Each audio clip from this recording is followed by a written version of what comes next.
इस वक्त की अहम खबर, आज 4 बजे वोटिंग का अमल नहीं होगा। जस्टिस एजाजुल एहसन की जानिब से ये कहा गया है। सुप्रीम कोर्ट से रुजू किया गया था पाकिस्तान तहरीक इंसाफ की जानिब से, और जस्टिस एजाजुल एहसन ने यह फैसला सुनाते हुए कहा है कि आज 4 बजे वोटिंग नहीं होगी। तो वज़ीर आला पंजाब का इंतखाब होना था, आज 4 बजे वोटिंग होनी थी, और PTI ने दोबारा वोटिंग के लिए 7 दिन का वक्त मांगा था, लेकिन आज 4 बजे वोटिंग का अमल नहीं होगा। जस्टिस एजाजुल एहसन की जानिब से ये कहा गया है। फिलवक्त जो इस फैसले के हवाले से डिटेल्स सामने आ रही हैं वो ये हैं कि आज 4 बजे वोटिंग का अमल नहीं होगा। जस्टिस एजाजुल एहसन की जानिब से ये रिमार्क्स दिए गए हैं। तो पाकिस्तान तहरीक इंसाफ ने कल के लाहौर हाई कोर्ट के फैसले के खिलाफ सुप्रीम कोर्ट में अपील की थी। कुछ देर कबल सुप्रीम कोर्ट में ये समाअत शुरू हुई, और अब ये रिमार्क्स दिए गए हैं कि आज 4 बजे वोटिंग का अमल नहीं होगा। हमजा शहबाज के वज़ीर आला बनने पर किसी को एतराज़ नहीं, जस्टिस एजाजुल एहसन की जानिब से ये भी कहा गया है। तो अब बाकायदा तौर पर ये जस्टिस एजाजुल एहसन की जानिब से रिमार्क्स दे दिए गए हैं कि आज 4 बजे वोटिंग का अमल नहीं होगा, और साथ ही साथ ये भी कहते हैं कि हमजा शहबाज के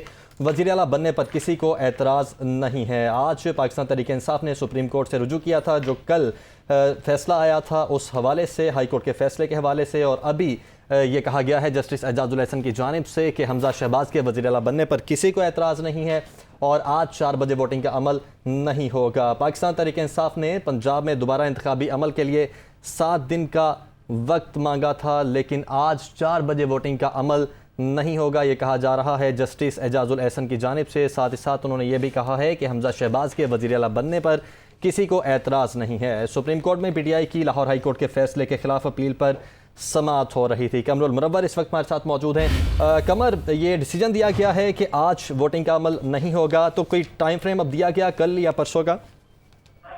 जी, वक्फे के बाद जब समाअत दोबारा शुरू हुई तो बाबर अवान जो वकील हैं पाकिस्तान तहरीक इंसाफ के, उनसे पूछा गया कि क्या चीज़ें तय की गई हैं, जिस पर उनका ये कहना था कि हम दलाइल के दौरान वो जो है वो मुख्तलिफ चीज़ें जो है वो बयान करेंगे। जिस पर जस्टिस एजाजुल एहसन जो है उन्होंने ये कहा कि पहले रिमार्क्स दिए कि पहले आप ये देख लें कि आज जो 4 बजे वोटिंग का अमल होना था पंजाब। ठीक है कमर, बहुत शुक्रिया आपका।